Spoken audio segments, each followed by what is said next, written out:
Hay momentos en la vida que parecen suspendidos en el aire, como polvo brillante flotando bajo un rayo de sol que atraviesa cortinas antiguas. Momentos que uno vuelve a vivir miles de veces, siempre con la misma nitidez dolorosa, siempre preguntándose si hubiera podido hacer algo diferente. El día de mi boda fue uno de esos momentos. Pero no por las razones que la gente imagina cuando ve las fotografías. No por el vestido de seda que costó más de lo que mi abuela Carmen ganó en toda su vida limpiando casas ajenas. No por las flores que llenaban cada rincón del Palacio de Congresos, ni por el vals que bailé con David mientras 200 invitados aplaudían. Lo que recuerdo con claridad casi insoportable es el peso de algo frío tocando mi palma abierta, y la voz temblorosa de mi abuela susurrando palabras que entonces no entendí, pero que ahora sé que contenían toda una historia que alguien intentó enterrar. Si has llegado hasta aquí, te invito a suscribirte al canal. Esta historia apenas comienza, y lo que viene te va a sorprender tanto como me sorprendió a mí.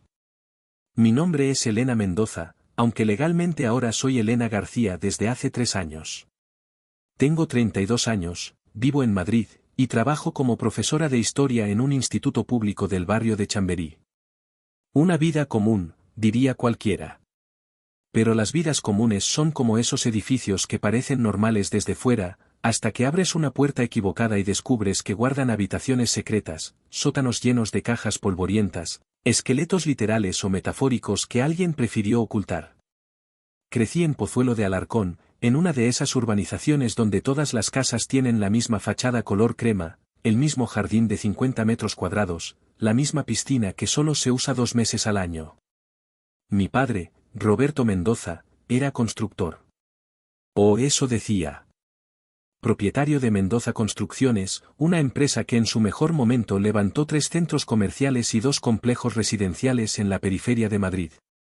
Recuerdo la casa donde viví hasta los 25 años, 4 plantas, mármol travertino en todas las escaleras, una cocina alemana que costó más que un coche, cuadros modernos que nadie entendía pero que mi padre compraba porque alguien le dijo que daban prestigio.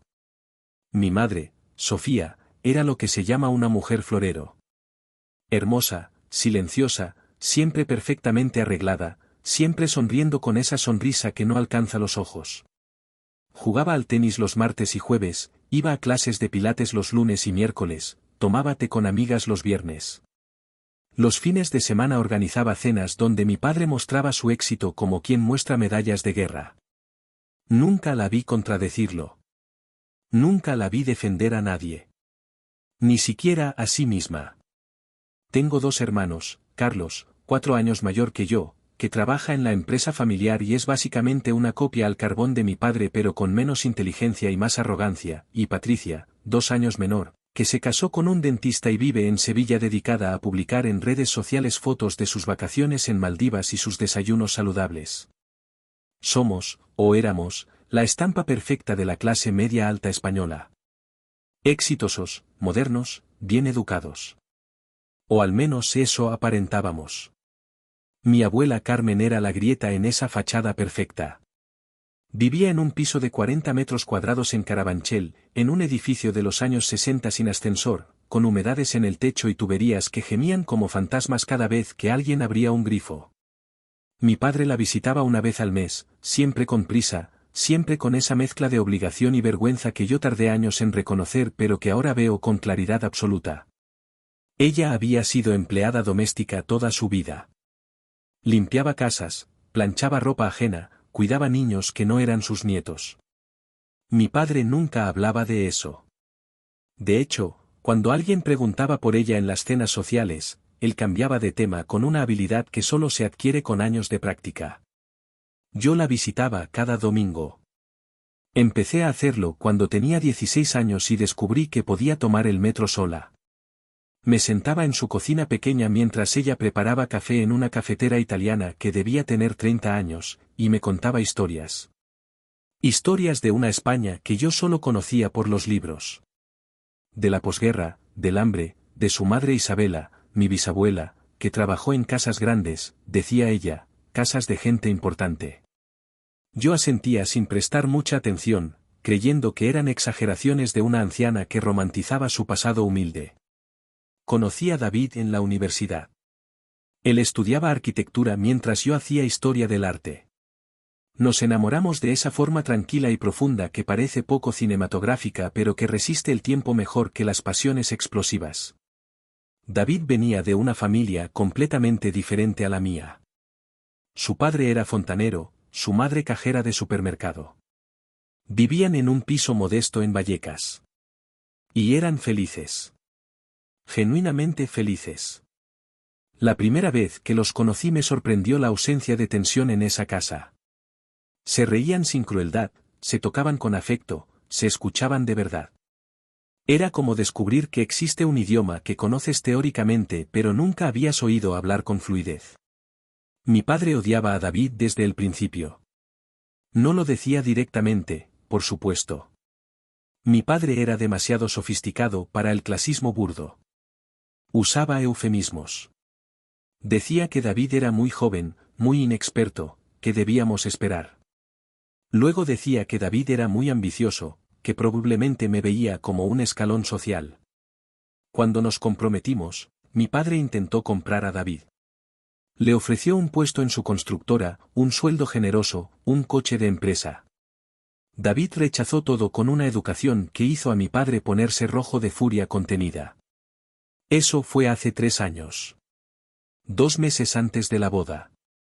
La boda se celebró el 22 de junio de 2022, en pleno verano madrileño, en el Palacio de Congresos de un hotel de 5 estrellas que mi padre insistió en pagar. 200 invitados, banda en vivo, menú de autor, flores importadas. Todo perfecto. Todo excesivo. Todo diseñado para demostrar algo que yo ya no estaba segura de querer demostrar. Mi abuela llegó en silla de ruedas. El Alzheimer había comenzado a manifestarse 6 meses antes. Algunos días me reconocía perfectamente. Otros días me llamaba Isabela, el nombre de su madre. Ese día parecía lúcida. Llevaba puesto su mejor vestido, uno de color azul marino que debía tener 20 años pero que estaba impecable porque ella cuidaba sus pocas posesiones con una meticulosidad casi religiosa. Fue durante el cóctel, entre el segundo y el tercer brindis, cuando se acercó a mí. Yo estaba rodeada de gente que me felicitaba, me besaba, me decía lo radiante que me veía. Mi abuela apareció en su silla, empujada por mi prima Lucía, y extendió su mano temblorosa hacia mí. En su palma había algo envuelto en un pañuelo de tela antiguo, de esos bordados a mano que ya nadie hace. Lo tomé sin pensar. Desenvolví el pañuelo mientras ella me miraba con una intensidad extraña, casi urgente. Era un collar. Perlas irregulares, amarillentas por el tiempo, ensartadas en un hilo que parecía demasiado fino, demasiado frágil. En el centro había una piedra verde, opaca, que bajo las luces brillantes del salón parecía completamente sin valor. No era hermoso según los estándares que yo conocía. No brillaba como las joyas que mi padre le regalaba a mi madre en cada aniversario. Mi abuela tomó mi mano libre con ambas suyas y dijo, con una voz que temblaba pero que también contenía algo parecido a la desesperación, palabras que todavía resuenan en mi cabeza cada noche antes de dormir. Dijo, esto fue de tu bisabuela Isabela. Ella me hizo prometer que lo cuidaría, que lo pasaría a la siguiente generación. Ahora te toca a ti, Elena. Prométeme que lo cuidarás. No tuve tiempo de responder. No tuve tiempo de preguntar. Porque mi padre apareció de la nada, como suelen hacer los depredadores cuando detectan vulnerabilidad. Arrancó el collar de mis manos con tanta violencia que sus uñas me arañaron la palma. Lo levantó en el aire, sosteniéndolo entre 2 dedos como si fuera algo contaminado, algo repugnante. Y entonces gritó.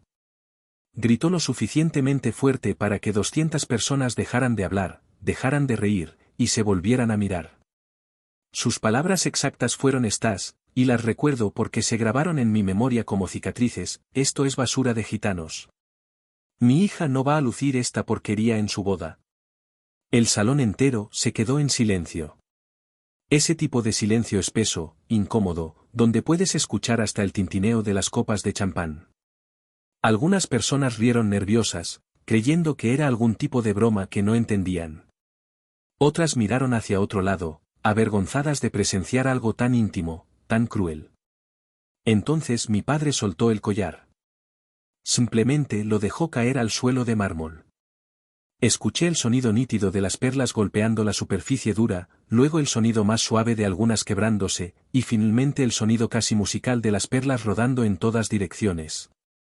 Como canicas escapando de una bolsa rota. Como promesas dispersándose más allá del alcance. Miré a mi abuela. Estaba llorando en silencio, con lágrimas que le caían por las mejillas arrugadas sin que hiciera ningún sonido. Sus manos temblaban en su regazo. Parecía haberse encogido en su silla, como si el grito de mi padre la hubiera hecho físicamente más pequeña. Algo se rompió dentro de mí en ese momento. No fue rabia. No fue vergüenza. Fue algo más profundo y más definitivo. Fue la comprensión súbita y dolorosa de que mi padre no era el hombre que yo había pasado 32 años intentando complacer. Era otra cosa. Algo que yo había estado negándome a ver porque aceptarlo significaba reescribir toda mi historia familiar. Me arrodillé en el suelo. Mi vestido de novia, ese monstruo de seda y encaje que costó 6.000 euros y que había tardado 8 meses en confeccionarse, se arrastraba por el mármol frío recogiendo polvo y restos de comida. Empecé a recoger las perlas con las manos temblorosas. Algunas habían rodado bajo las mesas. Otras estaban junto a los zapatos de los invitados que se apartaban como si tuviera una enfermedad contagiosa. David se arrodilló a mi lado. No dijo nada. Simplemente empezó a ayudarme, recogiendo perlas y poniéndolas en mi mano. Recuerdo que sus dedos tocaron los míos en algún momento, y ese pequeño contacto me dio la fuerza para levantarme. Cuando me puse de pie, con el collar roto apretado contra mi pecho manchando de verde mi vestido blanco inmaculado, miré a mi padre. Él me devolvió la mirada con una expresión que intentaba ser de preocupación paternal pero que no lograba ocultar la satisfacción. Como si acabara de ganar algo importante. No dije nada. Simplemente me di la vuelta y salí del salón. Dejé atrás el pastel de 5 pisos que todavía no habíamos cortado, la banda que tocaba música que nadie escuchaba, los invitados que murmuraban entre ellos construyendo la versión de esta historia que contarían después. Salí del hotel, bajé las escaleras de mármol con mi vestido arrastrándose, y me senté en el bordillo de la acera como una niña perdida. David me encontró ahí 5 minutos después. Se sentó a mi lado en silencio, arruinando su traje de novio de 2.000 euros sin pensarlo 2 veces. Pasó su brazo alrededor de mis hombros y me dejó llorar contra su pecho hasta que no me quedaron más lágrimas. No volví a entrar al salón esa noche. Nos fuimos directamente al apartamento que acabábamos de alquilar en Chamberí, un segundo piso sin ascensor de 60 metros cuadrados que mi padre había calificado de indigno para una Mendoza. Esa noche, todavía con mi vestido de novia sucio y roto, guardé las perlas del collar en una bolsa de plástico transparente para sándwiches, de esas que se cierran con cremallera. Las conté. Eran 43 perlas. Faltaban 7. Nunca las encontré. Lo que no sabía esa noche, lo que no podía ni imaginar, era que aquel collar roto guardado en una bolsa de plástico barato cambiaría todo. Que aquellas perlas amarillentas que mi padre llamó basura de gitanos contenían un secreto que había permanecido oculto durante casi un siglo. Un secreto que mi bisabuela protegió, que mi abuela preservó, y que mi padre intentó robar usando mi humillación como cortina de humo. Pero eso lo descubriría después. 3 días después, para ser exacta. En un hospital que olía a desinfectante y desesperanza, cuando mi abuela tuvo uno de sus últimos momentos de lucidez y me contó una historia que parecía imposible. Una historia sobre la mismísima reina Victoria Eugenia, sobre lealtad y caos, sobre tiempos oscuros y promesas que atraviesan generaciones. El Hospital Universitario La Paz tiene ese olor particular que tienen todos los hospitales del mundo. Una mezcla de lejía industrial, comida institucional recalentada, y algo más indefinible que solo puedo describir como el olor del tiempo deteniéndose. Mi abuela Carmen llevaba ingresada 4 días en la planta de geriatría cuando finalmente reuní el valor para visitarla después del desastre de mi boda. David insistió en acompañarme. Fuimos en metro desde Chamberí, cambiando de línea 2 veces, cargando con la bolsa de plástico que contenía las perlas rotas como si fuera algo sagrado. Yo no había dormido bien desde la boda. Cada vez que cerraba los ojos veía la expresión de mi abuela cuando mi padre gritó. Veía sus lágrimas silenciosas. Escuchaba el sonido de las perlas quebrándose contra el mármol.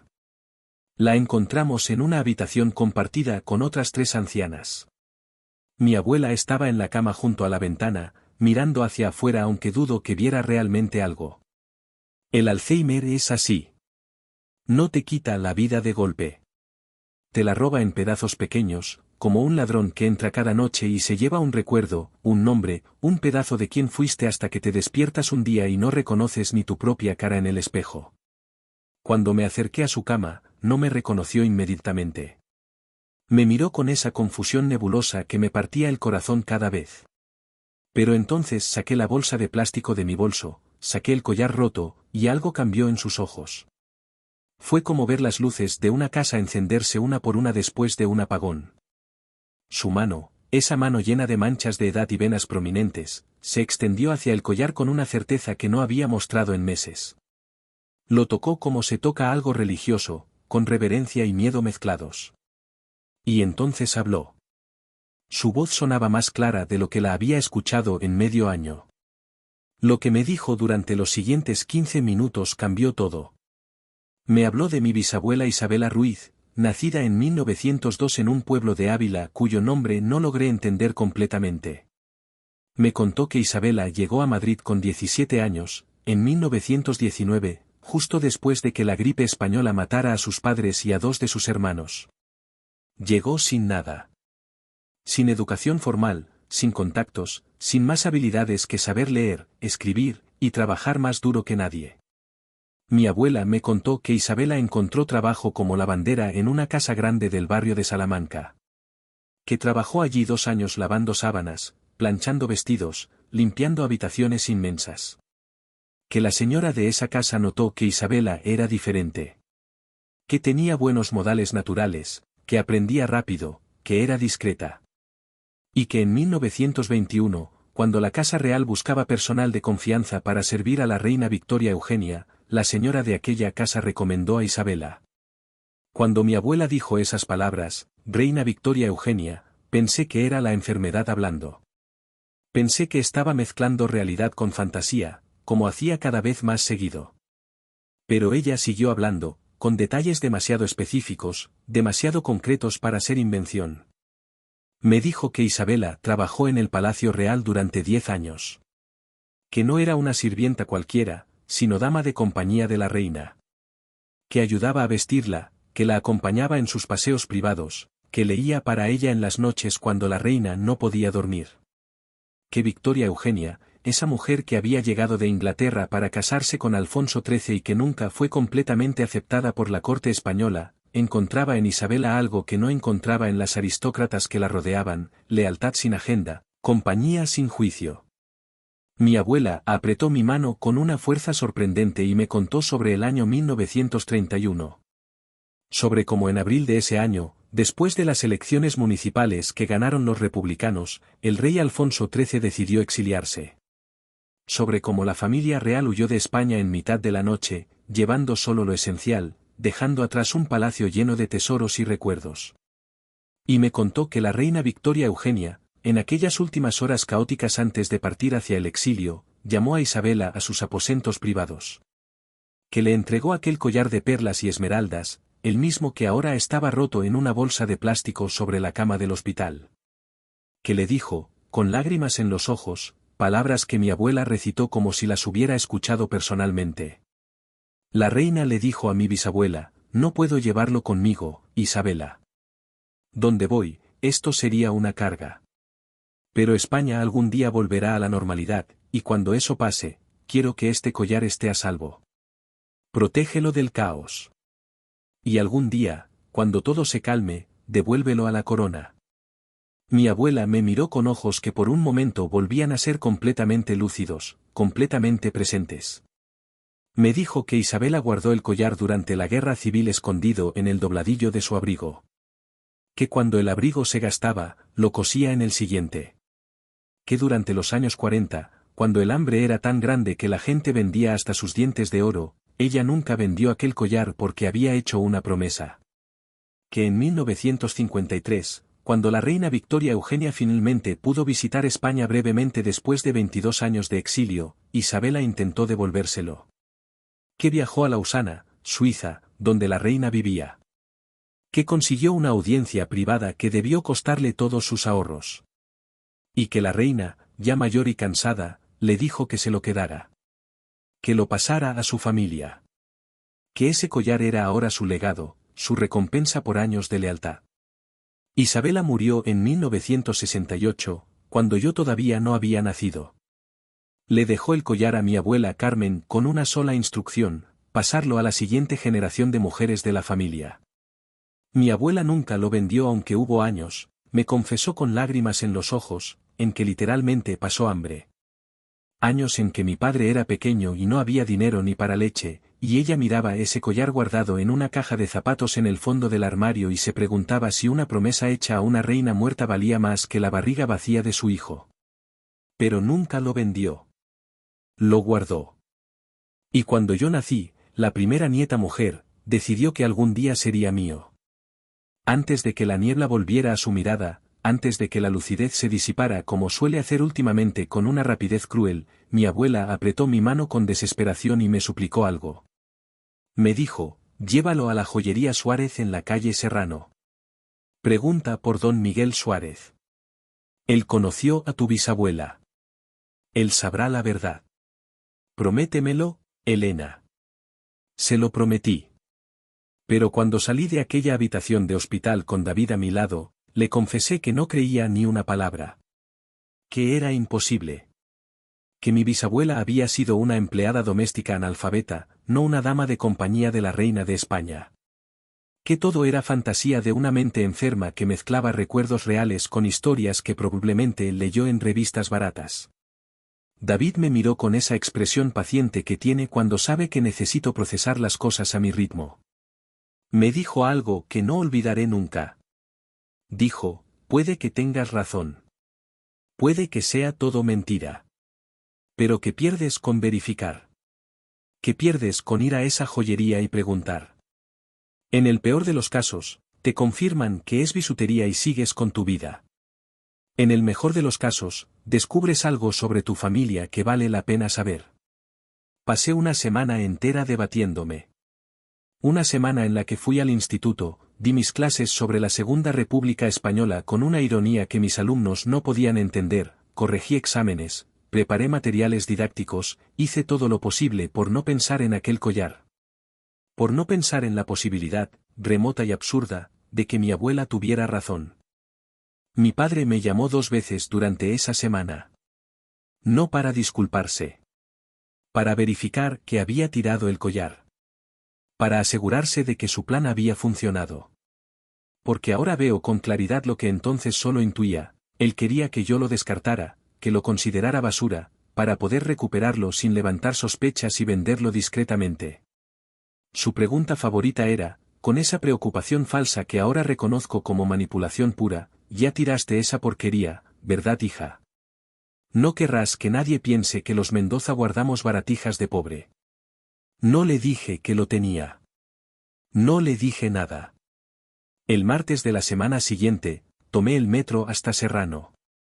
La joyería Suárez estaba exactamente donde mi abuela dijo que estaría, en el número 203, entre una tienda de ropa italiana carísima y una galería de arte que vendía cuadros que probablemente costaban más que mi salario anual. La fachada era discreta.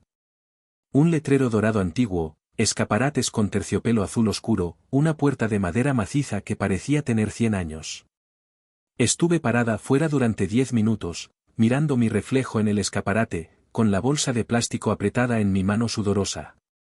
Gente elegante pasaba a mi lado. Mujeres con bolsas de Loewe y Hermès. Hombres con trajes que probablemente costaban lo mismo que mi vestido de novia arruinado. Yo llevaba unos vaqueros, una blusa corriente, zapatillas deportivas. Me sentía completamente fuera de lugar. Pero empujé la puerta. El interior era como entrar en otra época. Vitrinas de madera de nogal con cristales biselados. Lámparas de araña que proyectaban luz dorada y cálida. Un olor a cera de abejas y terciopelo antiguo que impregnaba todo. Las paredes estaban forradas de estantes con cajas de terciopelo de todos los colores, azul marino, verde bosque, burdeos profundo. Un hombre mayor apareció desde la trastienda. Debía tener 75 años, quizás más. Pelo completamente blanco peinado hacia atrás, gafas de montura dorada, un traje gris impecable que le quedaba como si hubiera sido cosido directamente sobre su cuerpo. Tenía esas manos que ves en pinturas renacentistas. Manos delgadas, dedos largos, perfectamente cuidadas. Me miró sin expresión, esperando que hablara. Saqué la bolsa de plástico de mi bolso y la puse sobre el mostrador de cristal con más fuerza de la necesaria, haciendo un sonido que resonó en el silencio absoluto de la tienda. Le dije, intentando sonar más segura de lo que me sentía, busco a don Miguel Suárez. Mi abuela Carmen Ruiz me envió. Dice que conoció a mi bisabuela Isabela Ruiz. El cambio en su expresión fue instantáneo. Sus cejas se elevaron ligeramente. Su boca se abrió apenas. Tomó la bolsa con cuidado, casi con reverencia, y la abrió sobre un paño de terciopelo negro que sacó de debajo del mostrador. Las perlas rodaron sobre el terciopelo produciendo ese sonido suave, casi musical. Don Miguel no dijo nada durante casi 10 minutos. Sacó de su bolsillo una lupa de joyero, de esas que los profesionales usan, con un aumento de 10 veces. Examinó cada perla individualmente, girándola bajo la luz, tocándola con un instrumento pequeño que producía un sonido metálico suave. Luego tomó la esmeralda central, la que bajo las luces del salón de bodas había parecido opaca y sin valor, y la puso bajo una lámpara especial que emitía luz ultravioleta. Bajo esa luz, la piedra se transformó. Brillaba con un verde profundo, casi hipnótico, con inclusiones que parecían jardines microscópicos atrapados en cristal líquido. Don Miguel se quitó las gafas. Se las limpió con un pañuelo de tela blanca que sacó de su bolsillo. Se las volvió a poner. Miró la piedra otra vez. Llamó a alguien desde la trastienda. Una mujer de unos 50 años apareció. Debía ser su hija porque tenía los mismos ojos grises y la misma nariz aristocrática. Hablaron en voz baja durante varios minutos, señalando las perlas, la esmeralda, el cierre del collar que estaba roto pero que aún se podía examinar. La mujer desapareció y volvió con varios libros antiguos, encuadernados en piel, y comenzó a buscar algo en las páginas amarillentas. Yo estaba de pie del otro lado del mostrador, con el corazón latiendo tan fuerte que estaba segura de que podían escucharlo. David había querido acompañarme pero le pedí que no lo hiciera. Necesitaba hacer esto sola. Necesitaba enfrentar sola la posibilidad de que mi abuela tuviera razón o la certeza de que estuviera equivocada. Finalmente, después de lo que pareció una eternidad pero que probablemente fueron 15 minutos, don Miguel levantó la vista hacia mí. Su expresión era una mezcla extraña de asombro, respeto, y algo que podría describir como miedo reverente. Habló con voz grave, pausada, eligiendo cada palabra con cuidado, como hace la gente que está acostumbrada a valorar cosas cuyo precio no se puede expresar fácilmente en cifras. Me dijo, señorita Mendoza, necesito que me diga con absoluta sinceridad. ¿De dónde sacó usted este collar? Es extremadamente importante. Le conté todo. Le hablé de mi abuela Carmen, de mi bisabuela Isabela, de la historia sobre la reina Victoria Eugenia que mi abuela me había contado en el hospital. Mientras hablaba, vi cómo don Miguel asentía lentamente, como si cada palabra que yo decía confirmara algo que él ya sabía. Cuando terminé, él tomó uno de los libros que su hija había traído y lo abrió en una página marcada con una cinta de seda roja. Me lo mostró. Era una fotografía en blanco y negro, de esas antiguas con los bordes dentados y un sello de fecha en la esquina inferior, 15 de marzo de 1922. En la fotografía, una mujer elegante posaba de perfil. Llevaba un vestido de noche con mangas largas, el pelo recogido en un moño elaborado. Y alrededor de su cuello, inconfundible incluso en blanco y negro, estaba exactamente el mismo collar que ahora descansaba roto sobre el terciopelo negro del mostrador. La leyenda debajo de la foto decía, Su Majestad la Reina Victoria Eugenia en la recepción diplomática del Palacio Real. Don Miguel me dejó asimilar la información durante varios segundos antes de hablar. Cuando lo hizo, su voz temblaba ligeramente, como si estuviera anunciando algo que cambiaba las reglas de su profesión, de su vida entera dedicada a valorar objetos preciosos. Me explicó que esas perlas eran perlas cultivadas del mar de Japón, de las primeras que se produjeron comercialmente después de que Kokichi Mikimoto perfeccionara el proceso en 1916. Que en 1918, solo las casas reales europeas tenían acceso a esas perlas porque la producción era limitadísima y el precio estratosférico. Que cada perla de ese collar tenía entre 8 y 11 milímetros de diámetro, perfectamente redondas a pesar de los años, con un lustre que llamó Oriente Profundo, una calidad que ya no se encuentra en perlas modernas. Luego me habló de la esmeralda. Dijo que era colombiana, de las minas de Muzo, y que pesaba aproximadamente 8 quilates. Que tenía una pureza excepcional, con inclusiones de jardín que solo se encuentran en las mejores esmeraldas de esa región. Que el corte era antiguo, probablemente realizado en París por alguno de los grandes joyeros que trabajaban para la aristocracia europea a principios del siglo XX. Llamó a su hija y juntos me mostraron otros 2 libros. Catálogos de la joyería de la corona española. Inventarios históricos. En uno de ellos, fechado en 1930, había una lista de piezas que pertenecían personalmente a la reina Victoria Eugenia, no a la corona como institución. Y allí, en la página 117, escrito con tinta negra en una caligrafía elegante del siglo pasado, estaba, collar de perlas japonesas y esmeralda colombiana. Regalo del rey Alfonso XIII en ocasión del 20º aniversario de matrimonio. 1926. Don Miguel cerró el libro con cuidado y me miró directamente a los ojos. Lo que dijo a continuación hizo que mis rodillas casi cedieran. Dijo, señorita Mendoza, este collar vale entre 850.000 y 1.200.000 euros en el mercado actual de subastas especializadas. Pero su valor histórico es incalculable. Esta pieza debería estar en un museo. Debería estar documentada, protegida, asegurada. No debería estar en una bolsa de plástico de sándwich. El silencio que siguió fue absoluto. Podía escuchar el tic-tac de un reloj antiguo en algún lugar de la tienda. Podía escuchar mi propia respiración acelerada. Podía escuchar el sonido distante del tráfico de la calle Serrano filtrándose a través de las ventanas antiguas. Don Miguel hizo entonces una pregunta que cambió todo. Una pregunta que hizo que piezas dispersas de un rompecabezas que ni siquiera sabía que estaba armando encajaran de golpe en un patrón horrible y claro. Me preguntó, con una voz que mezclaba curiosidad profesional y preocupación humana genuina, señorita, su padre sabía lo que era esto cuando lo tiró al suelo en su boda, ¿verdad? No era realmente una pregunta. Era una afirmación. Y la forma en que lo dijo, la forma en que me miraba esperando mi respuesta, me hizo comprender que don Miguel había visto suficientes casos de codicia humana en sus décadas como joyero para reconocer los patrones cuando aparecían. Salí de la joyería en estado de shock. Don Miguel me dio su tarjeta personal y me hizo prometer que volvería cuando estuviera lista para hablar sobre autenticación formal, documentación, y las opciones que tenía respecto al collar. Me advirtió que no se lo dijera a nadie todavía. Que piezas de este valor histórico atraen el tipo de atención que puede ser peligrosa. Que me cuidara.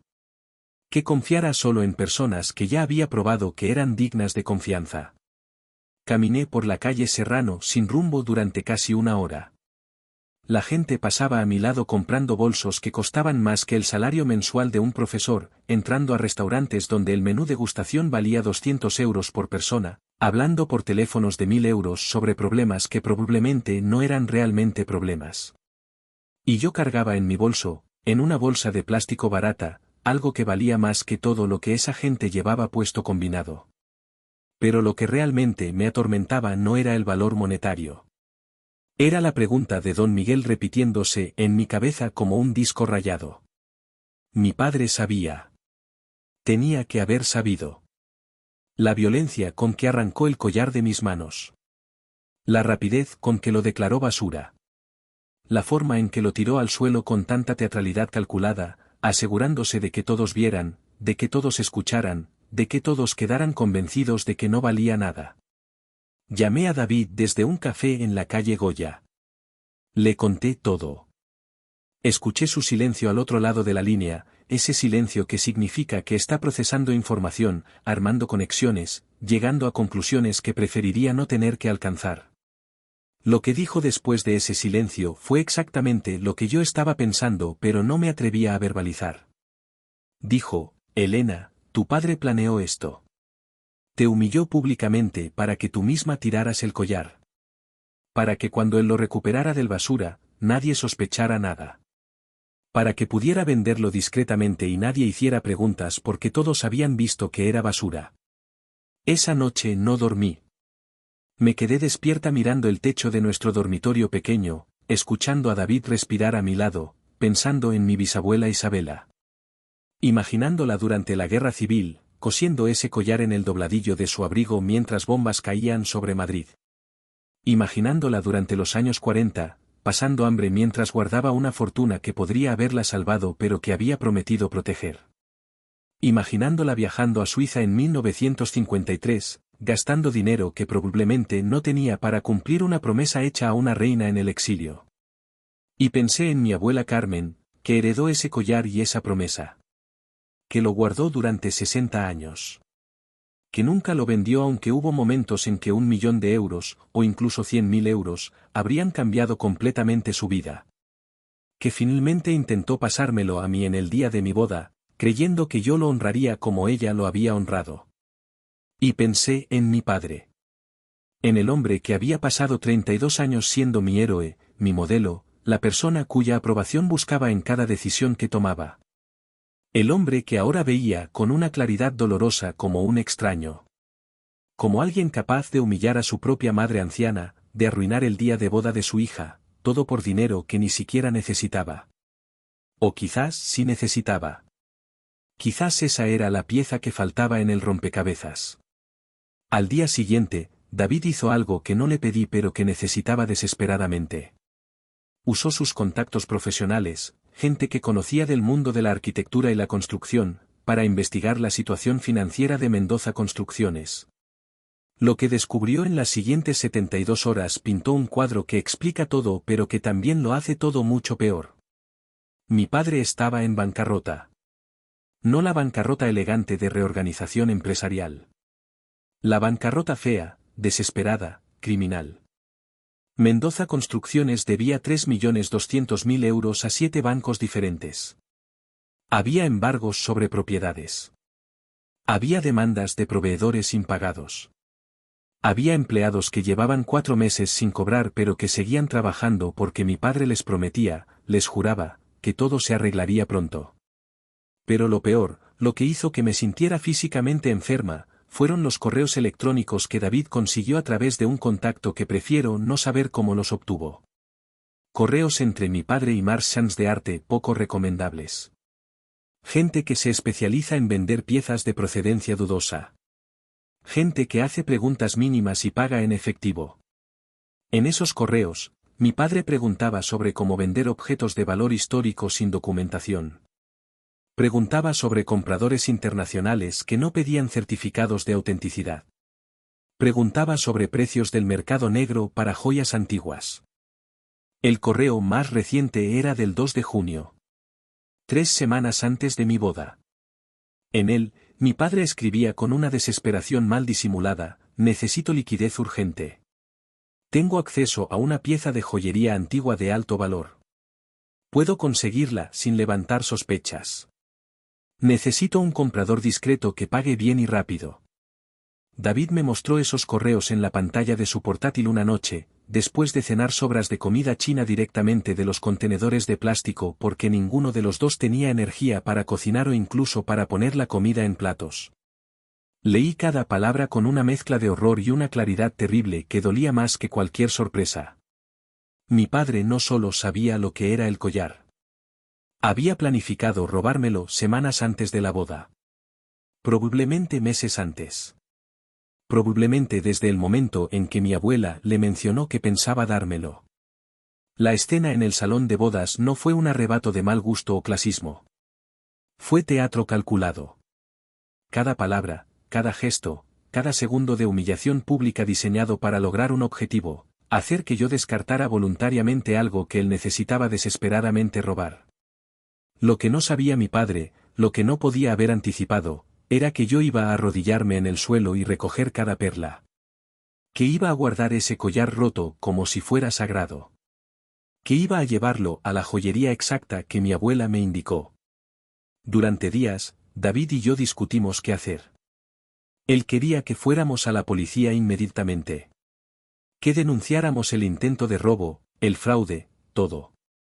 Yo no estaba segura. Porque a pesar de todo, a pesar de la evidencia clara y dolorosa de quién era realmente mi padre, una parte de mí, esa parte infantil que nunca crece completamente sin importar cuántos años tengamos, seguía queriendo creer que había una explicación. Que había un malentendido. Que el hombre que me enseñó a andar en bicicleta y que estuvo en cada recital escolar no podía ser el mismo hombre capaz de esto. Pero entonces mi padre llamó. Fue una semana después de mi visita a la joyería. Una semana en la que había evitado todos sus mensajes, todas sus llamadas, todas sus excusas para verme. Cuando finalmente contesté, su voz sonaba extrañamente alegre. Casi aliviada. Me preguntó, con esa casualidad forzada que ahora reconozco como manipulación pura, cómo estaba. Si me había recuperado del desastre de la boda. Si David y yo estábamos bien. Y entonces, como si fuera una idea recién ocurrida y no algo que llevaba planeando días, me dijo que había estado pensando en el collar de mi abuela. Que se sentía mal por cómo reaccionó. Que quizás fue demasiado duro. Que si todavía lo tenía, él podía encargarse de tasarlo profesionalmente, de venderlo si tenía algún valor, y darme el dinero para mi luna de miel. La mentira era tan obvia, tan transparente ahora que sabía la verdad, que casi me reí. Pero no lo hice.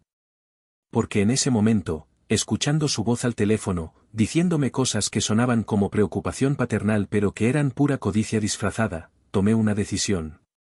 Le mentí. Le dije exactamente lo que quería escuchar. Le dije que había llevado el collar a tasar, que efectivamente era basura como él había dicho, que lo habían valorado en apenas 200 euros.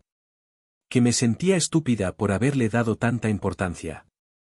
Que tenía razón, que era solo bisutería sentimental sin valor real.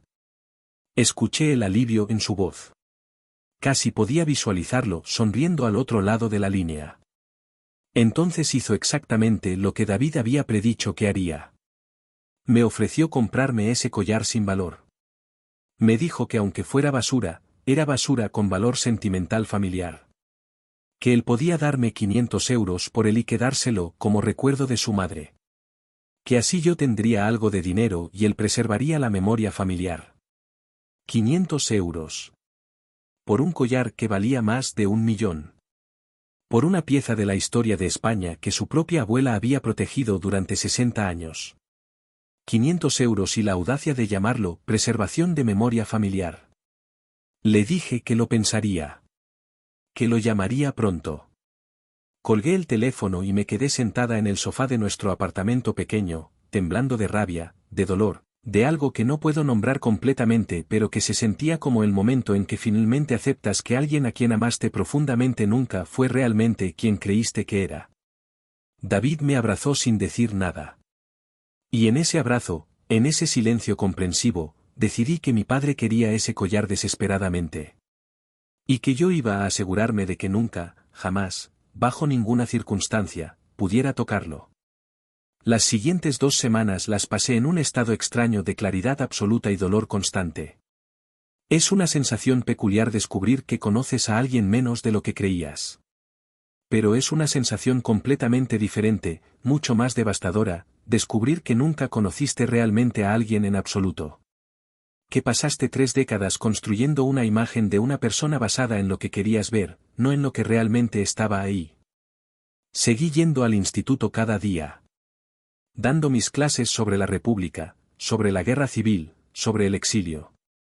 Había una ironía cruel en explicar a adolescentes de 16 años cómo la familia real española huyó en 1931, mientras en mi bolso cargaba una prueba tangible de esa huida. Una prueba que mi propio padre intentaba robar. David y yo nos reunimos 3 veces con don Miguel Suárez. Cada reunión agregaba más capas a la historia. En la segunda visita, don Miguel trajo a un historiador especializado en la monarquía española, un hombre llamado Dr. Fernando Campos que trabajaba para el Patrimonio Nacional. El Dr. Campos casi lloró cuando vio el collar. Nos mostró documentos que confirmaban todo lo que mi abuela había dicho. Isabela Ruiz aparecía en las listas de empleados de la Casa Real entre 1921 y 1931. No como sirvienta común, sino específicamente como dama de compañía de segunda categoría de Su Majestad la Reina. Había registros de su salario, de sus días libres, incluso una foto borrosa en blanco y negro de un grupo de empleados donde el Dr. Campos identificó a una mujer joven, delgada, con ojos oscuros y expresión seria, como probablemente siendo mi bisabuela. Pero lo más impactante fue lo que el Dr. Campos nos mostró sobre el collar mismo. En los archivos del Palacio Real había un inventario realizado en 1931, justo antes de la partida de la familia real. Era un documento apresurado, hecho en las últimas horas caóticas antes del exilio. Listaba todas las joyas que la familia real intentó llevar consigo y las que tuvieron que dejar atrás. En la sección de joyas personales de la reina Victoria Eugenia, había una anotación escrita a mano, casi ilegible, que decía: collar perlas japonesas y esmeralda colombiana, confiado a IR para custodia temporal.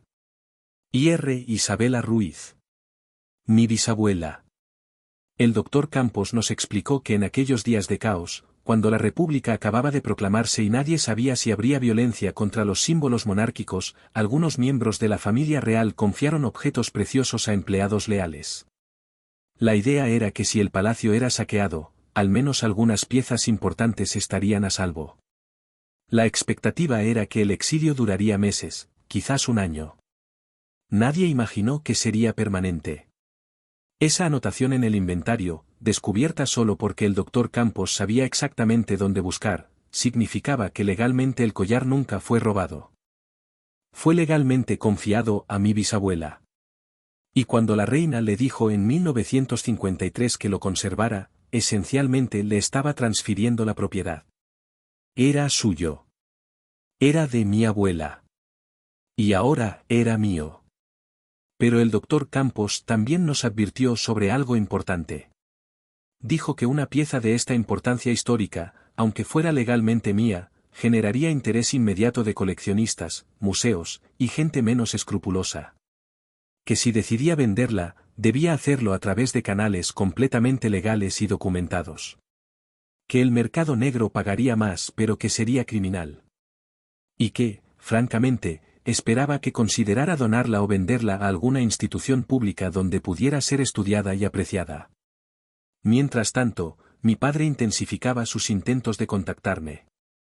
Mensajes cada 2 días preguntando por el collar.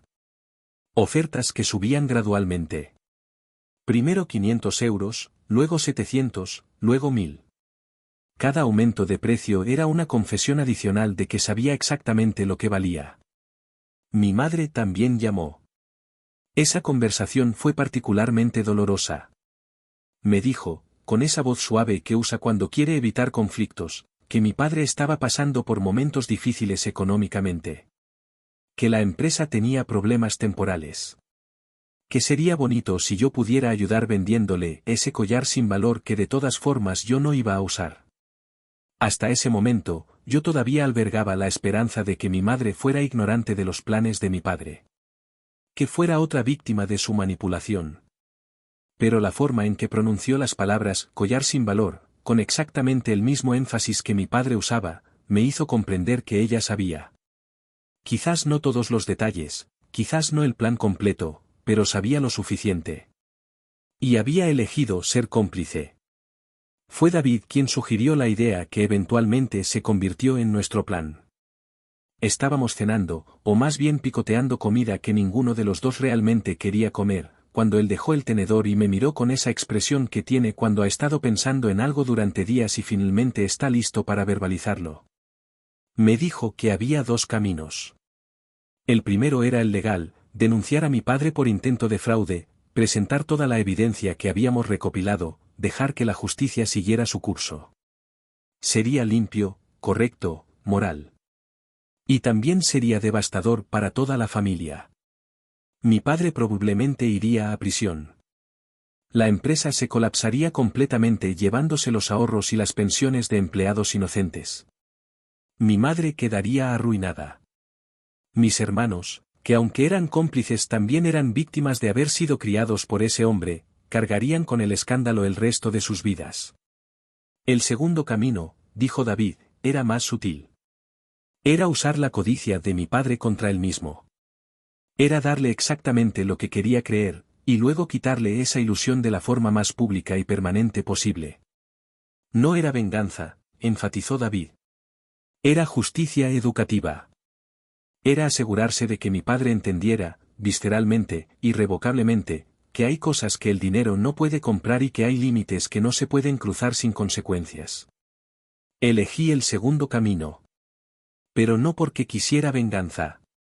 Eso es lo que mi padre nunca entendió después, cuando intentó pintarme como la hija cruel que destruyó a su familia. Elegí ese camino porque quería que algo bueno saliera de toda esta podredumbre.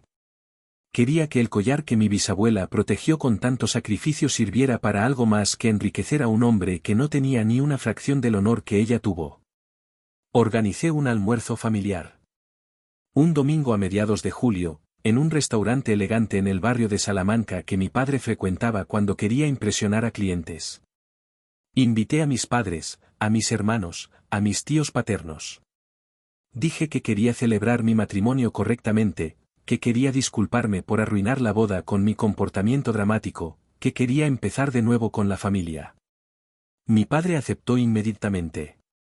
Probablemente pensó que finalmente había entrado en razón. Que había comprendido que una buena hija obedece, que la familia es lo primero, que los problemas se resuelven internamente y sin escándalos. El restaurante era uno de esos lugares donde los manteles son de lino blanco inmaculado, donde cada copa cuesta 50 euros y donde el personal ha sido entrenado para ser invisible hasta que se les necesita. Reservé una mesa grande en el salón principal, no en uno de los comedores privados. Quería testigos. Don Miguel Suárez estaba cenando en una mesa al otro lado del salón. No por casualidad. Yo lo había coordinado con él. También había coordinado con el doctor Fernando Campos, que estaba en la barra tomando un aperitivo. Y había un fotógrafo freelance, un amigo de David, sentado en otra mesa tomando fotografías discretas de los comensales, como hace a veces en eventos sociales para luego ofrecer las fotos a revistas de sociedad. Mi familia llegó puntual. Mi padre especialmente elegante en un traje azul marino que probablemente costó más de lo que se debería gastar en ropa cuando se deben 3 millones de euros.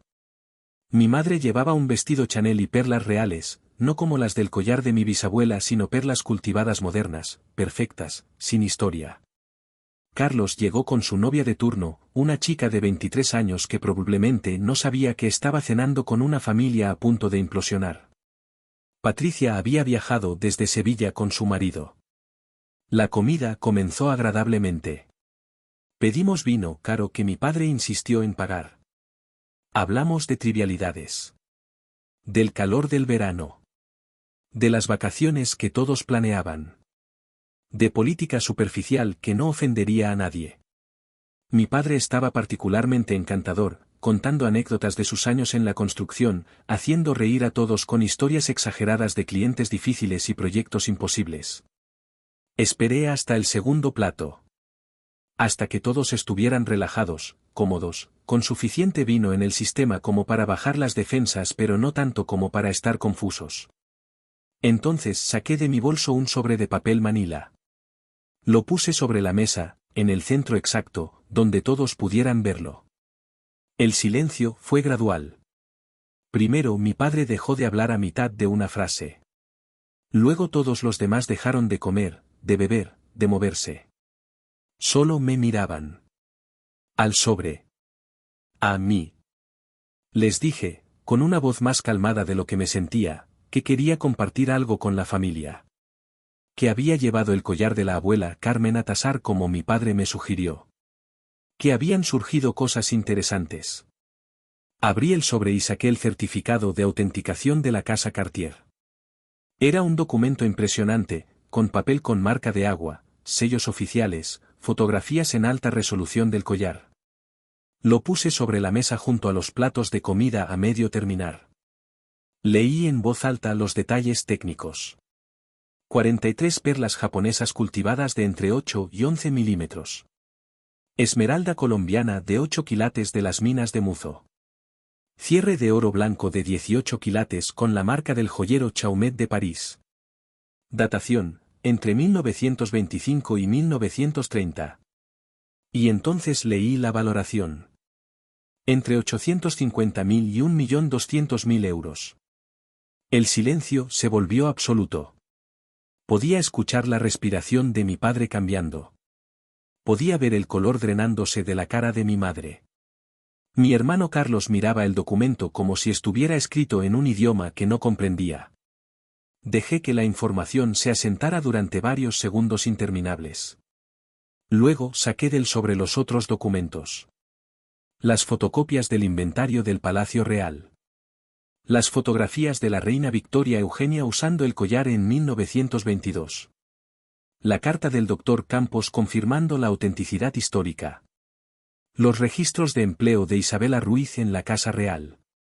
Conté la historia completa. Delante de mi familia, delante de otros comensales que para entonces ya miraban descaradamente hacia nuestra mesa, conté cómo mi bisabuela recibió el collar de la reina en 1931.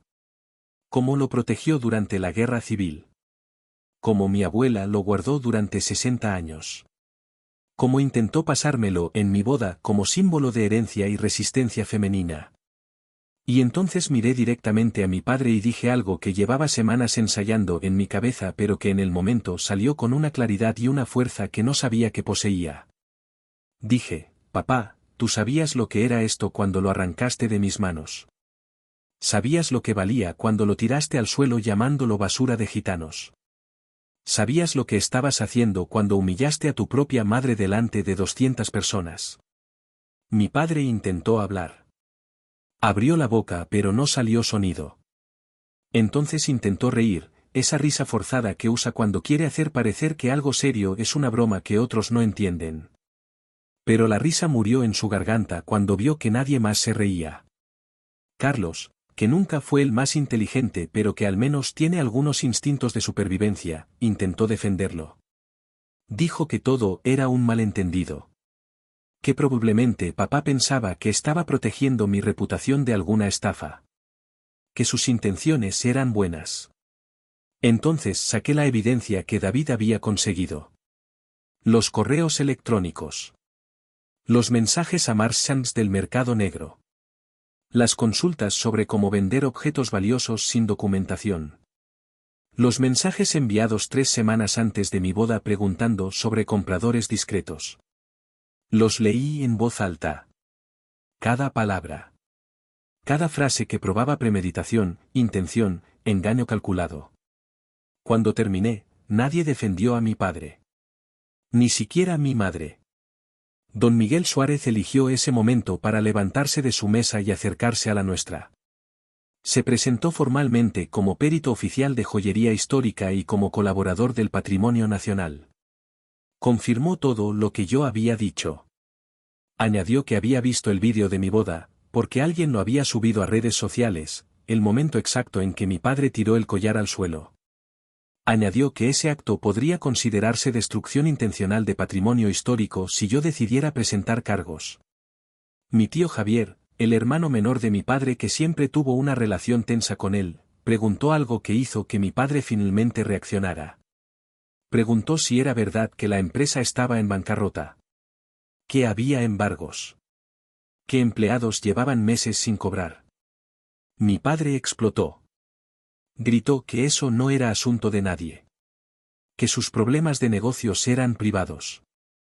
Que yo era una hija malagradecida que estaba aireando trapos sucios familiares en público por un collar que legalmente podría ni siquiera ser mío. Don Miguel intervino de nuevo.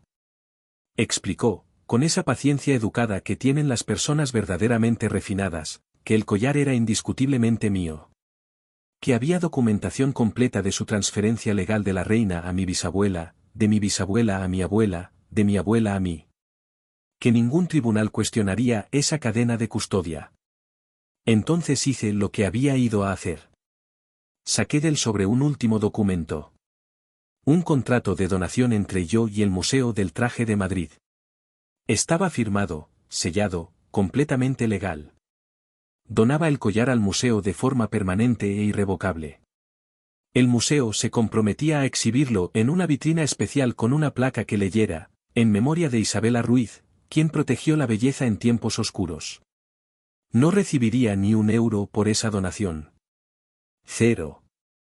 Nada. El collar, que valía más de 1.000.000 de euros, pasaría a ser propiedad pública para que cualquier persona pudiera verlo, estudiarlo, apreciarlo. La expresión en la cara de mi padre fue algo que nunca olvidaré. No era solo rabia. Era la comprensión devastadora de que había perdido completamente. Que no solo no conseguiría el collar, sino que nunca, bajo ninguna circunstancia, nadie podría venderlo. Que estaría permanentemente fuera de su alcance en una vitrina de museo. Que su plan elaborado, su humillación calculada de su hija y su madre, había sido completamente en vano. Intentó una última cosa. Me acusó de robarle su herencia. Dijo que el collar pertenecía a la familia Mendoza, que yo no tenía derecho a donarlo sin consultar con todos. Que lo que había hecho era un robo. Mi tío Javier le preguntó cuándo exactamente el collar había pertenecido a los Mendoza. Le recordó que había sido de Isabela Ruiz, que se casó con un hombre llamado Antonio Sánchez, no un Mendoza. Que mi abuela era Carmen Ruiz de Sánchez, que solo se convirtió en Mendoza por matrimonio. Que el collar nunca había sido patrimonio Mendoza. Que era patrimonio de las mujeres Ruiz. Y que yo, Elena Mendoza por apellido pero Ruiz por sangre y por elección, había hecho exactamente lo que mi bisabuela habría querido. Mi padre se levantó de la mesa con tanta violencia que tiró su copa de vino. El líquido rojo se esparció por el mantel blanco como sangre. Salió del restaurante sin decir otra palabra. Mi madre lo siguió después de mirarme con una expresión que mezclaba decepción y algo que podría haber sido admiración si se hubiera permitido sentirlo. Carlos y Patricia se quedaron. Terminamos la comida en un silencio pesado, roto ocasionalmente por comentarios nerviosos de mis tíos.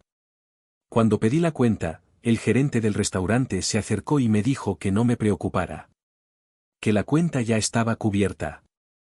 Señaló hacia la mesa de don Miguel Suárez, quien levantó su copa en un brindis silencioso antes de marcharse. Los días que siguieron a aquella comida fueron extraños y dolorosos de maneras que no había anticipado. Había esperado sentir triunfo. Había esperado sentir que había hecho justicia. Y en cierta forma sentía esas cosas. Pero principalmente sentía un vacío enorme donde solía estar mi familia. Mi padre no volvió a contactarme. Ni mensajes, ni llamadas, ni siquiera mensajes a través de terceros. Era como si hubiera decidido que yo había dejado de existir. Mi madre me envió un mensaje 3 días después de la comida.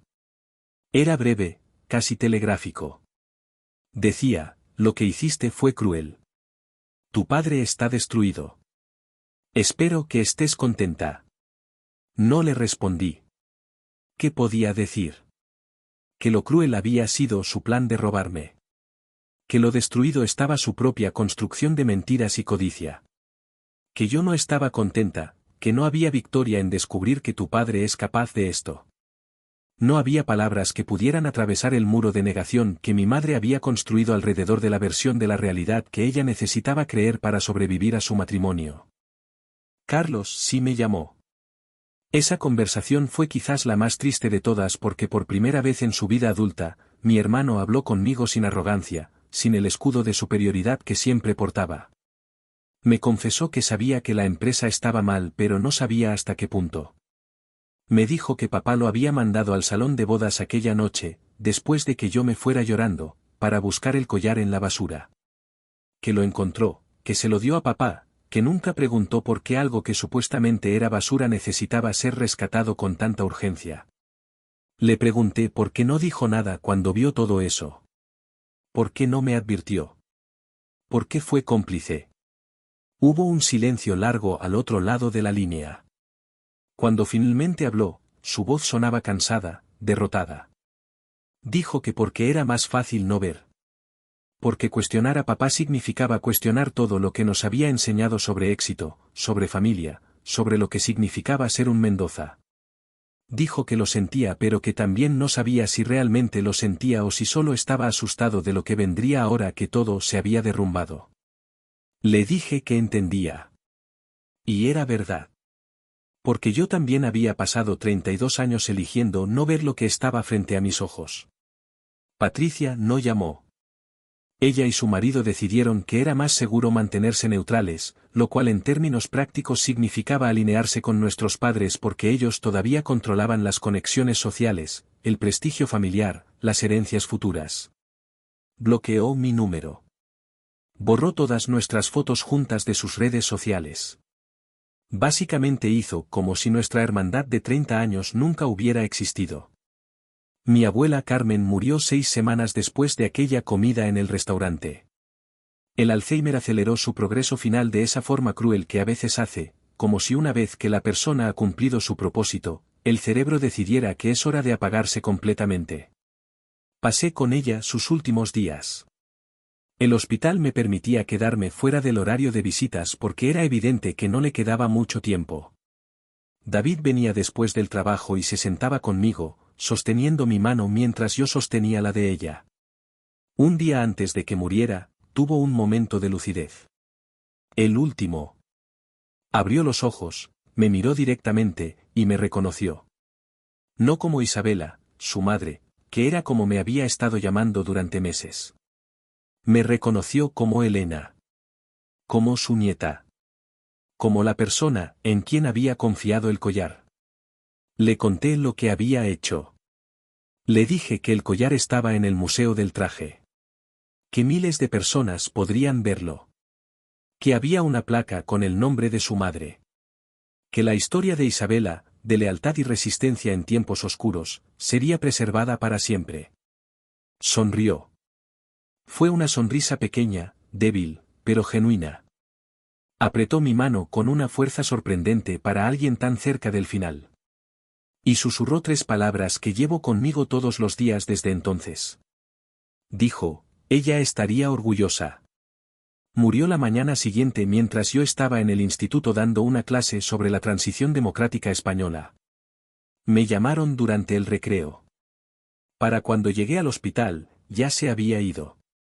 Se veía pacífica. Más pacífica de lo que la había visto en años. El funeral fue pequeño. Yo, David, mis tíos, algunos vecinos ancianos de Carabanchel que la conocían desde hacía décadas. Mi padre no fue.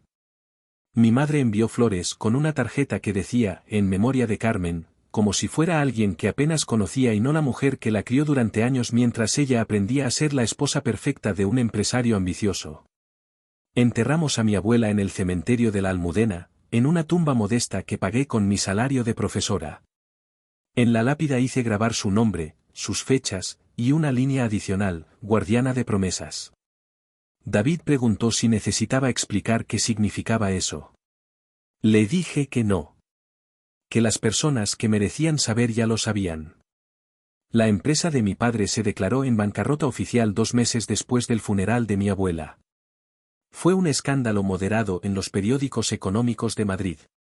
Mendoza Construcciones, alguna vez una compañía respetada, había acumulado deudas insostenibles intentando mantener proyectos en marcha que nunca tuvieron probabilidad real de completarse. Empleados presentaron demandas por salarios impagados. Proveedores exigieron pagos. Bancos ejecutaron hipotecas. Mi padre perdió todo. La casa en Pozuelo fue embargada. El Mercedes que conducía fue reclamado por el banco. Las inversiones, las cuentas de ahorro, todo se evaporó pagando deudas que ni siquiera cubrieron la mitad de lo que debía. Mis padres se mudaron a un apartamento de alquiler en Leganés. 50 metros cuadrados. Sin portero. Sin terraza. Sin ninguno de los lujos que habían considerado derechos básicos durante décadas. Mi madre tuvo que buscar trabajo por primera vez en 30 años. Eventualmente encontró un puesto en una boutique de ropa vendiendo vestidos a mujeres que probablemente eran exactamente como ella había sido 2 años antes, elegantes, acaudaladas, completamente inconscientes de lo frágil que es la buena fortuna. Parte de mí, una parte pequeña y mezquina que no me enorgullece reconocer, sentía satisfacción viendo cómo se derrumbaba el imperio de apariencias que mi padre había construido. Pero principalmente sentía tristeza. Tristeza por la vida que se había desperdiciado persiguiendo símbolos de éxito en lugar de sustancia real. Tristeza por mi madre, que podría haber sido alguien interesante si no hubiera dedicado cada onza de su energía a mantener una fachada perfecta. El Museo del Traje inauguró la exhibición del collar en octubre, 4 meses después de la muerte de mi abuela. Fue un evento pequeño pero significativo. El Dr. Campos dio una charla sobre la historia del collar, sobre la reina Victoria Eugenia, sobre el exilio real de 1931. Contó la historia de Isabela Ruiz, la dama de compañía que protegió un tesoro durante décadas de guerra y hambre. Yo estaba ahí, con David. También estaban don Miguel Suárez y su hija Marta. Algunos periodistas especializados en historia y monarquía. Y para mi sorpresa, varias personas mayores que habían conocido a mi bisabuela cuando era niña en ese pueblo de Ávila del que vino. Habían leído sobre la exhibición en el periódico local y viajaron a Madrid específicamente para ver el collar. Una de esas mujeres, que debía tener 90 años, se me acercó después de la presentación. Me tomó las manos con las suyas, arrugadas y manchadas por el tiempo, y me contó que recordaba a Isabela. Que cuando Isabela regresó al pueblo en los años 50 para visitar las tumbas de sus padres, había contado historias sobre su tiempo sirviendo a la reina. Que nadie le creyó. Que todos pensaron que eran fantasías de una mujer que romantizaba su pasado de servicio doméstico. La anciana me dijo, con lágrimas en los ojos, tu bisabuela murió sin que nadie creyera sus historias. Murió pensando que todos la consideraban mentirosa o loca. Nunca supo que todo era verdad. Que su lealtad significó algo. Que sería recordada. Ese momento, parada en el Museo del Traje escuchando a una desconocida contar historias de mi bisabuela, comprendí algo fundamental.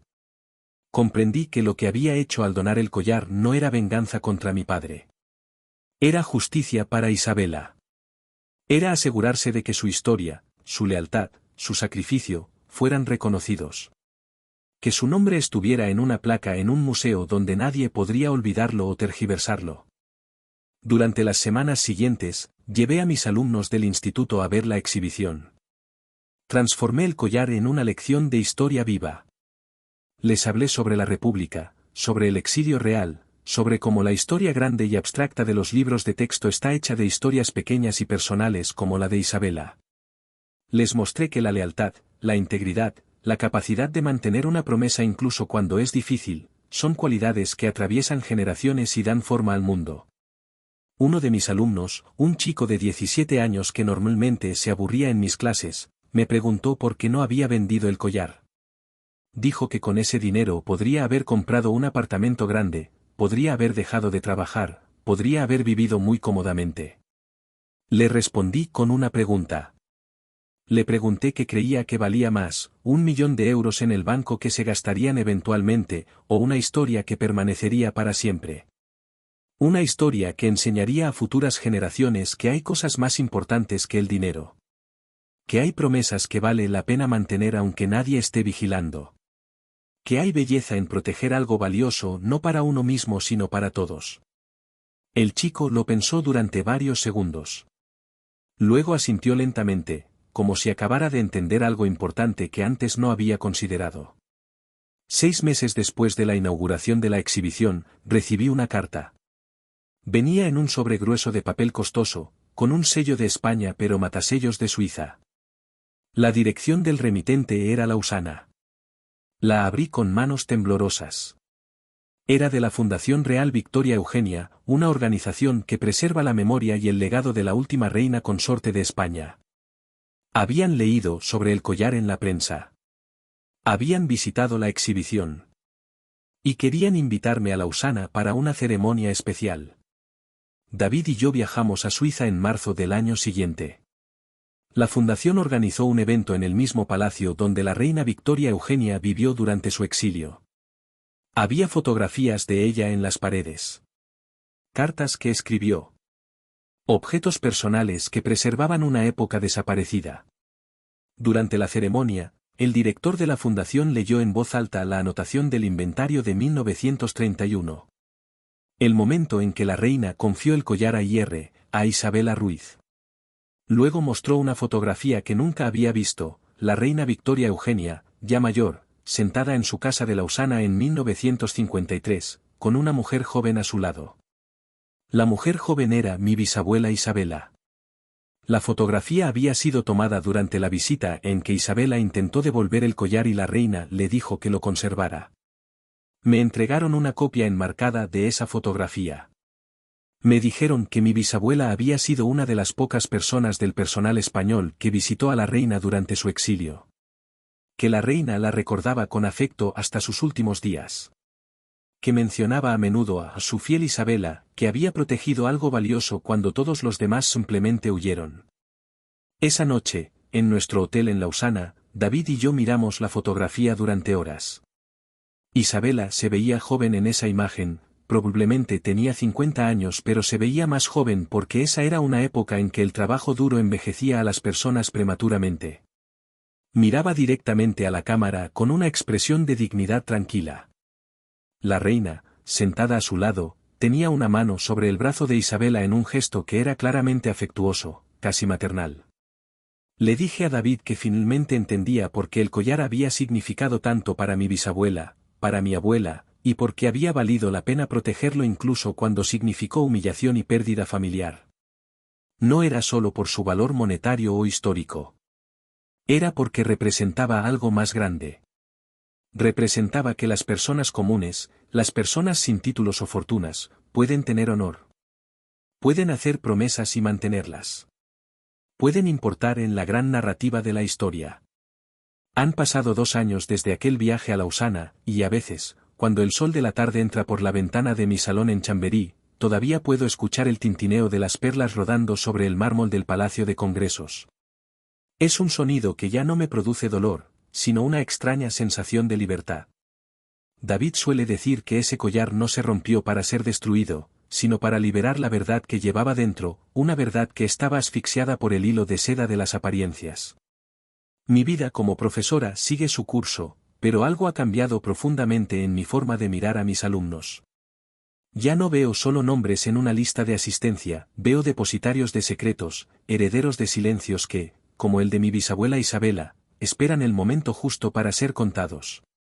A veces, después de clase, alguno se queda para preguntarme más sobre la reina o sobre cómo es posible que una lavandera terminara siendo confidente de una soberana. Yo les sonrío y les digo que la historia no la escriben solo los reyes con plumas de oro, sino también las mujeres que saben guardar una promesa en el dobladillo de un abrigo. Con respecto a mi padre, el silencio sigue siendo absoluto, pero las noticias vuelan en los círculos que antes frecuentábamos. Me han contado que Roberto Mendoza ahora se dedica a gestionar pequeñas obras de reforma en el sur de Madrid. Dicen que ya no usa trajes de sastre, sino ropa de trabajo manchada de yeso, y que su mirada, antes altiva y llena de una seguridad arquitectónica, ahora evita encontrarse con la de cualquiera que pueda reconocerlo.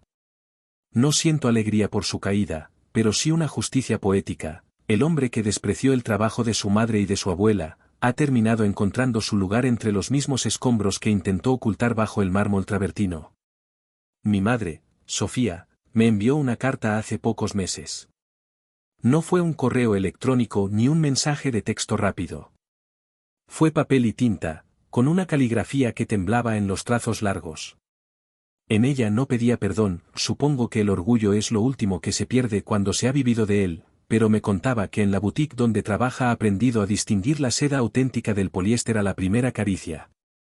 He pasado toda mi vida rodeada de cosas caras, Elena, escribía, y solo ahora entiendo que lo valioso no es lo que brilla, sino lo que resiste. Fue lo más parecido a una confesión de culpa que jamás obtendré de ella, y me bastó para dejar de sentir ese peso frío en el pecho. Hace una semana, recibí una invitación del Museo del Traje para una conferencia especial. El collar de la reina Victoria Eugenia iba a ser el eje central de una nueva exposición sobre la joyería de la intimidad en la corte española. Fui con David. Al entrar en la sala, lo vi, allí estaba, restaurado con una maestría casi milagrosa por el equipo de don Miguel Suárez. Las 43 perlas lucían su oriente profundo, bajo una iluminación suave que hacía que la esmeralda de Muzo palpitara como un corazón verde. Faltaban las 7 perlas que nunca encontramos aquella noche de la boda, pero en su lugar, el restaurador había dejado pequeños espacios vacíos en el hilo de seda, apenas perceptibles. ¿Por qué no las reemplazaron?, preguntó una mujer que estaba a mi lado, admirando la pieza. Porque esas ausencias cuentan la historia de la pieza tanto como las perlas mismas, respondí, sin identificarme. Representan lo que se perdió en el camino para que el resto pudiera llegar hasta aquí. David me apretó la mano. En ese momento comprendí que el legado de Isabela no era la joya, sino la integridad que requirió conservarla. Mi padre vio en el collar una moneda de cambio, yo vi una responsabilidad, pero mi abuela Carmen vio en él el último vínculo con una dignidad que ninguna quiebra económica podría arrebatarle. Antes de irnos, me acerqué a la vitrina y toqué el cristal justo donde descansaba la esmeralda. Cerré los ojos, por un instante, pude ver a Isabela cosiendo el dobladillo de su abrigo bajo la luz de una vela en los años de la posguerra. Pude sentir el miedo de Carmen mientras pasaba hambre en Carabanchel con la caja de zapatos bajo la cama. Y sentí que ellas estaban allí, conmigo, sonriendo desde ese lugar donde las clases sociales no existen y solo queda la verdad de lo vivido. Al salir del museo, el aire de Madrid era fresco y limpio. David y yo caminamos hacia el metro. Ya no me importa si el mundo sabe quién soy o si mi apellido Mendoza ha perdido su lustre en las cenas de Pozuelo. Llevo conmigo algo que mi padre nunca pudo comprar y que su grito nunca pudo romper, la certeza de que mi historia, la de las mujeres de mi sangre, es tan real y brillante como la más pura de las perlas. Porque al final, las perlas no son más que el resultado de un dolor que se transforma en algo hermoso. Y mi familia, después de tantas capas de mentiras y secreciones, finalmente ha producido su propia joya, la verdad.